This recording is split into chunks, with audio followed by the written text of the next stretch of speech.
Hello children, today we will begin with our new lesson, that is animal life. In this lesson we will be studying about following points: different body covering, different eating habits, then different methods of breathing, different methods of moving, then what is migration and how animals travel.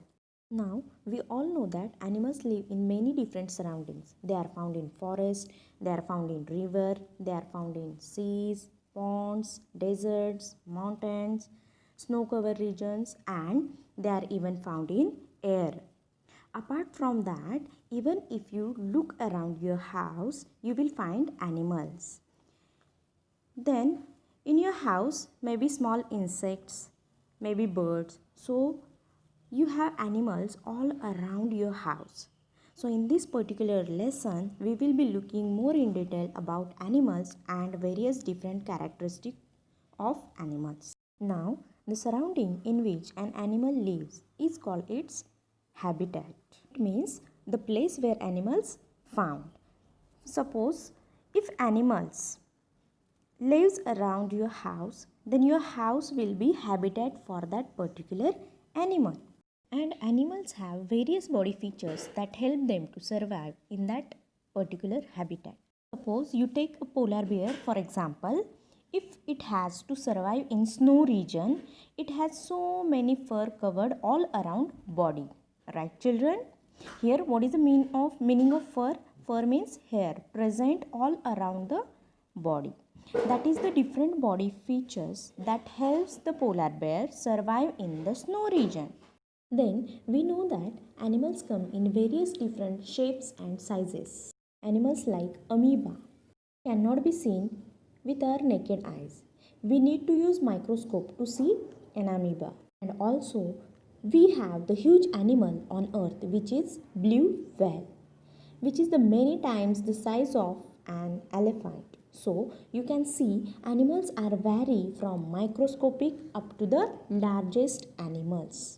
Now let's start with the first point, which is different body coverings. First one, feathers. For example, birds. So birds have feathers as a outer body covering, correct? Second one is scales. Children, can you think of which animals would have scales? So scales are mainly seen in case of most fishes and reptiles. If you see in fishes, scales will be very thin, whereas like reptiles or lizard and crocodiles will have very hard and leathery scales. If you will see this picture carefully, then you will understand how these scales are varies, maybe thin or thick or hard. The third one is shell. So shell is hard outer covering. It protects the animals within itself. So for example, these will be snails, turtles and tortoises as shown in this picture. Now, how do you differentiate between turtles and tortoises? So children, turtles live in water whereas tortoises live on land, and this is a difference between turtles and tortoises. You should know children. The next one is fur. So children, which is the animal that has fur? Yes, it is polar bear. So you can see as shown in the picture, polar bear has fur. It is very thickly covered. So do you know children what is the meaning of fur? Fur means hairs. So children, fur is also called hair. Okay. So all mammals have hairs. For example, see, body of lion is covered with fur or hairs. Let us look at various eating habits of animals. See the first, herbivores. Animals that eat only plants are called simply herbivores. So, cow, sheep, goat, zebra, horse, these are the examples of herbivores.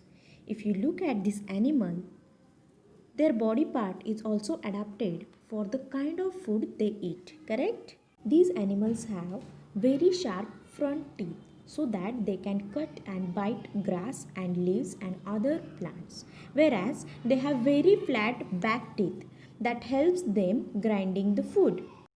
This is about herbivores. Let us look at the next one. Carnivores, animals that eat other animals, are called carnivores. So lion, wolf, frog, lizard, snake, eagle and owl.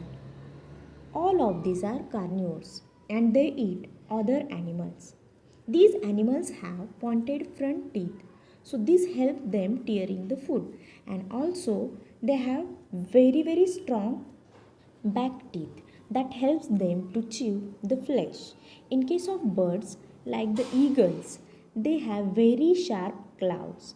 Claws are their feet, so they have very sharp nails to catch smaller animals and have sharp beak which helps them to tear the flesh of that animal which they catch.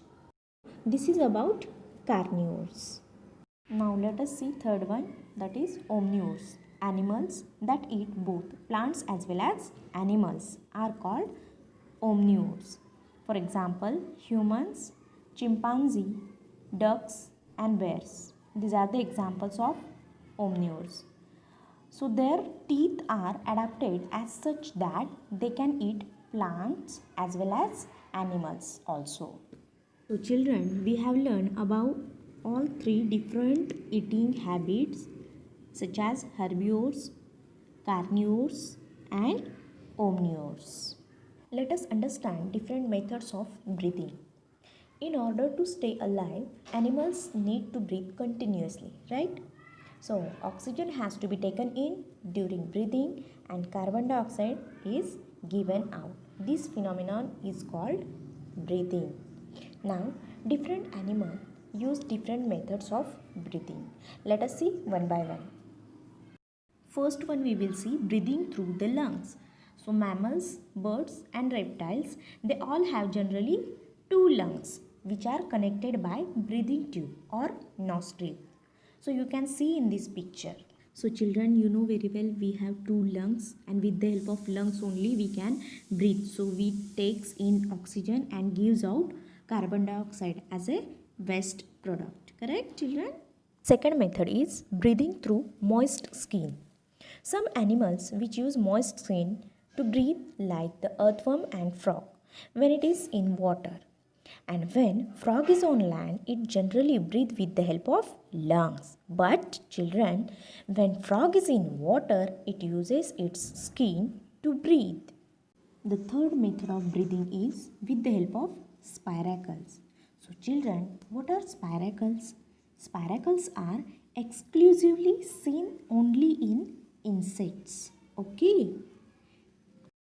Now, these spiracles are small holes or pores which are found on the both the sides of the body. So, there is small tiny holes which allow the air enters and reaches all body parts through breathing tubes. So, insects breathe with the help of spiracles. Now, see the fourth method of breathing, that is breathing through gills. So gills help in breathing underwater. Okay. So children, these gills help in taking dissolved oxygen which is present in water. So which are the animals which use gills? Yes, they are mostly fishes, tadpoles, prawns and other which live in water. So you can observe this picture carefully to understand different methods of breathing in animals. Children, with this we complete first part of this lesson. Thank you. Now children, it's time to do work. So you have to solve this word grid in your science textbook itself and read this lesson. Thank you.